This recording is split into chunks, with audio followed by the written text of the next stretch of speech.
రామాయణం అయోధ్యకాండ. యోధ్యం నశక్యతి ఇది అయోధ్య. ఎక్కడైతే యుద్ధం లేదో, అసలు ఆ అవసరమే లేదో అది అయోధ్య. రామాయణంలో ప్రతి కాండలో యుద్ధం ఉంటుంది. బాలకాండలో చూశాము తాటకి వధ, మారీచ సుబాహులతో యుద్ధం. అరణ్యకాండలో కరదూషణాదులతో రామలక్ష్మణుల యుద్ధం, శూర్పణఖతో జరిగిన సంఘర్షణ ఉంటాయి. కిష్కింధకాండలో వాలి సుగ్రీవుల మధ్య యుద్ధం. సుందరకాండలో హనుమంతుడు లంకిణి ఇతర రాక్షసులతో ఘర్షణ. ఇక యుద్ధకాండలో రామరావణ సంగ్రామం. ఉత్తరకాండలో రాముడు చేసిన అశ్వమేధ యాగంలో అశ్వాన్ని ఆపినందుకు లవకుశులతో చిన్నగా యుద్ధం ఉంటుంది. ఒక్క అయోధ్యకాండలో మాత్రమే ఏ యుద్ధం ఉండదు. అందుకేనేమో పూర్వం కుటుంబ కలహాలు, దేశ సమస్యలు, ఇతర కలహాలు ఎలాంటివి ఉన్నా రామాయణంలో అయోధ్యకాండ పారాయణ చేసేవారు శాంతి కోసం.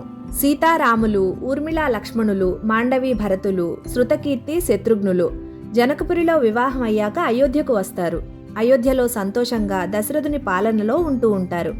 వాల్మీకి రామాయణం ప్రకారం వివాహం అయ్యాక సీతారాములు 12 సంవత్సరాలు ఎంతో సంతోషంగా అయోధ్యలో కాపురం చేశారు. ఇలా ఉంటుండగా కైకేయి సోదరుడైన యుధాజిత్, భరతుని మేనమామ, భరతుణ్ణి తన భార్యతో కలిసి ఇంటికి రమ్మని ఆహ్వానిస్తాడు.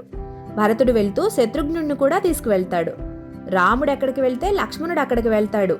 అలాగే భరతుడు ఎక్కడికి వెళ్తే అక్కడికి శత్రుఘ్నుడిని కూడా తన కూడా తీసుకువెళ్తాడు. అలా భరతుడు, శత్రుఘ్నుడు భరతుడి మేనమామ ఇంటికి వెళ్తారు. ఇప్పుడు దశరథుడు ఆలోచిస్తూ ఉంటాడు. దశరథుడు జీవితం చివరి దశలో ఉన్నాడు. తన తర్వాత తనంత ప్రేమగా, ధర్మంగా ప్రజలను చూసుకునే రాజును వారికి ఇవ్వాలని మంత్రులు, ఋషులు, పండితులు, ఇంకా అయోధ్యలో ముఖ్యమైన వారందరినీ సభకు ఆహ్వానించి వారితో చెప్తాడు, మీరంతా నా పాలనలో ఎంతో సంతోషంగా ఉన్నారని చెప్తున్నారు. నా తర్వాత మీకు రాజుగా రాముడు సమర్థుడు అని నేను అనుకుంటున్నాను. మీ అభిప్రాయం చెప్పండి. మీకు రాముడి కన్నా సమర్థుడు, రాజుగా అర్హుడైనవాడు ఇంకా ఎవరైనా ఉన్నారని అనిపిస్తే వారినే రాజుగా పట్టాభిషేకం చేస్తాను. నా కొడుకని చెప్పొద్దు. మీ నిర్ణయం ఏదైనా మీ శ్రేయస్సే నాకు ప్రధానం. మీ అభిప్రాయం చెప్పండి అని అడుగుతాడు.